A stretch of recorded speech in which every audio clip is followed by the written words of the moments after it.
Hello everyone, in this video we're going to explore the topic 2.9, the quotient rule derivative. Alright, derivative of f of s over g of s is going to be f prime of s times g of s minus f of s times g prime of s over g of s squared.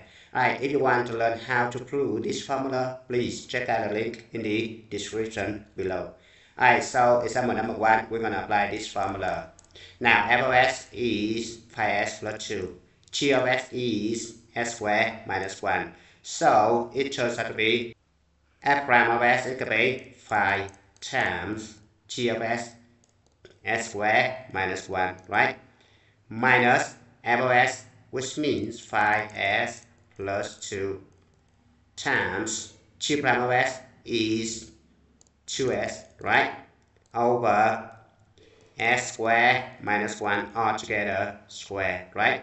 So we're going to simplify this guy. It turns out to be 5s squared minus 5 minus 10s squared minus 4s, right? Over s squared minus 1 altogether squared. Now it turns out to be 5s squared minus 10s squared is going to be negative 5s squared, right? Minus 4s minus 5 over s squared minus 1 altogether squared.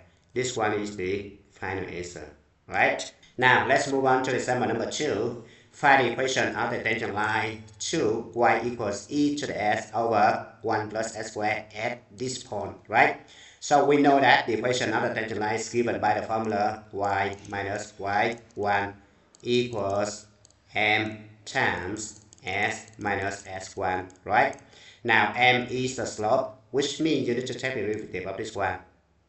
So it's going to be y prime equals this one. We're going to use the quotient rule, right? So it's going to be e to the s times 1 plus s squared minus derivative of 1 plus s squared is going to be 2s times e to the s, right? Over 1 plus s squared altogether squared, right? Now I'm going to substitute 1 for s. So then I have the slope is y prime of 1, right? It's going to be e times 1 plus 1 minus 2 times e over 1 plus 1 altogether squared. So it's going to be 0, right? Now this guy right here is actually s1 y1, right? So the equation is given by y minus y1, which means e over 2 equals 0 times s minus s1, which means 1, right? So 0 times this guy equals 0, so the equation should be y equals e over 2. Note that not every function that contains a quotient requires use of the quotient rule, right? Now for example, question A and B right here, we don't need to use quotient rule. If you use the quotient rule to solve this problem, it's okay, but it takes longer, right? So we need to rewrite this one as y equals, remember a plus b over c. You can write this one as a over c plus b over c, right? So it turns out to be s squared over z is going to be 1 over z s squared, right? Now 3s over z is going to be 1/2 s, right? Then I'm going to differentiate this guy, so it turns out to be y prime equals 2 over z s plus 1 over 2, right? Now I'm going to simplify this one. It's going to be y prime equals 1/3 s plus 1/2, right?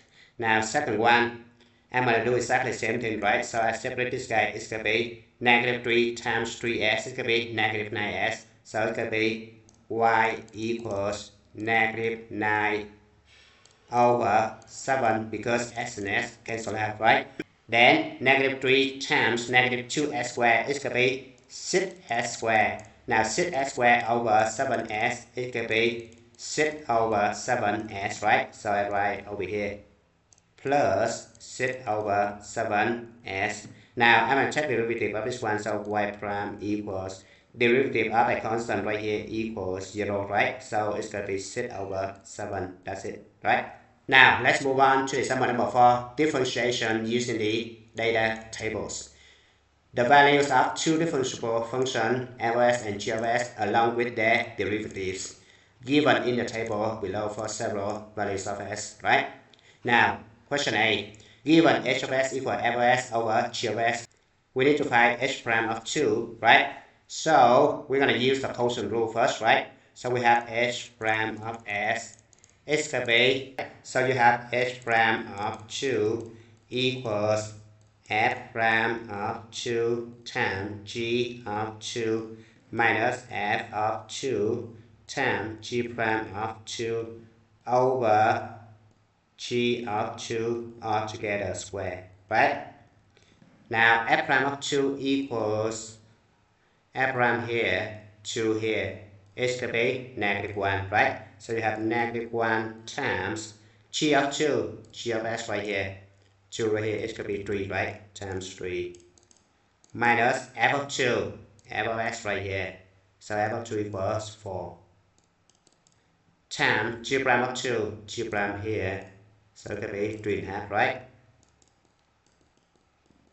Over g of 2 square, g right here, g of 2 equals 3, right? So it could be 3 square. Now if you simplify this side, it turns out to be -3 minus 6 over 9, right? So it could be -1. Now question B, we're going to do exactly the same thing, right? So we have j prime of s is going to be g prime of s times square root of s minus square root of s derivative times g of s, right? Over square root of s squared is going to be s, right?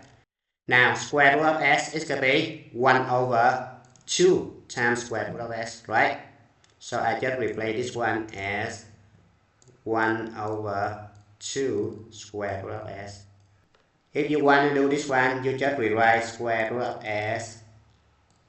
Derivative is going to be s power 1/2. So if you take the derivative of this one, it's going to be 1 over 2 square root of s, right? So this guy turns out to be j prime of 4 is g prime of 4 times square root of 4 minus 1 over 2 square root of 4 times g of 4 over 4, right? So this guy turns out to be g prime of 4 is going to be right here, so it could be 1. Square root of 4 equals 2 minus 1 over 4 times g of 4. G of 4 equals 5, right?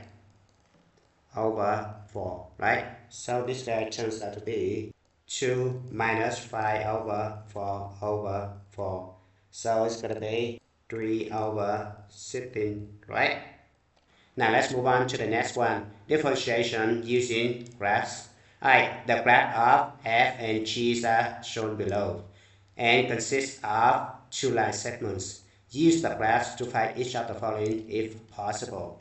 Now, given h of x equals f of s over g of s, we need to find h prime of 0, right? So we need to take derivative first, right? So h prime of s turns out to be, so we just substitute value, right?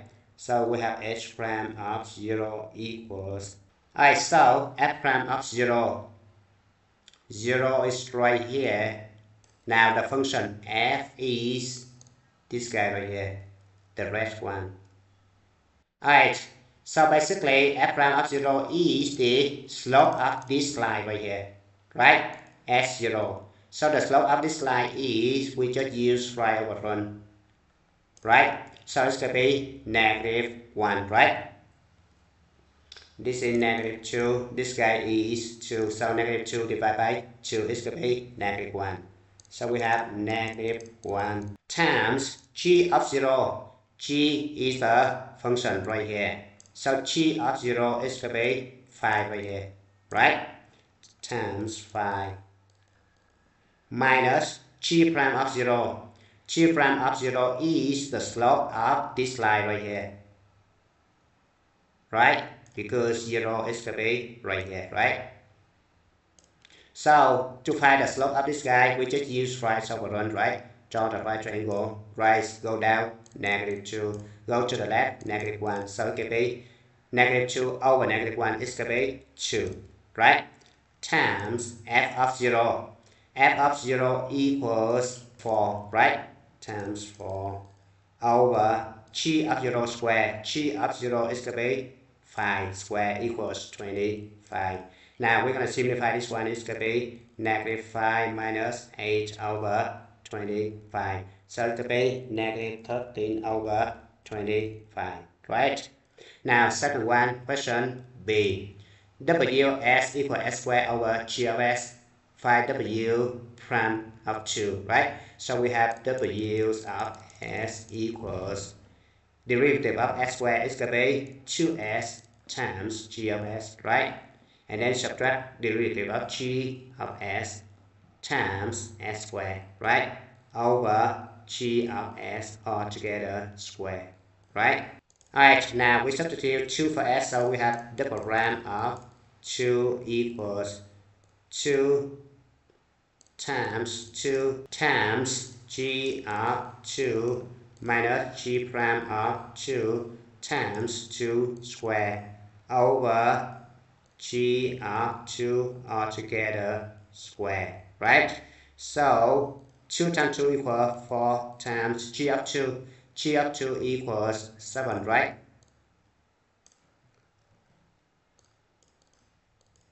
Minus g prime of 2. G right here, g prime of 2 is the slope of the tangent line right here, right? So since this one is the horizontal line, the slope is 0, right? So it could be 0 times 4 over g of 2 square is going to be 7 square, right? Alright, so it could be 28 over 49, right? Now you divide the top and bottom by 7, so it could be 4 over 7. This one is the final answer. And it's your time to stop. Thank you for watching. I hope you enjoyed the video. Remember that if you failing to prepare, you're preparing to fail. We rise like tall buildings as the chemicals, they take us higher. The night's young and it's just begun as she puts her hand in mine.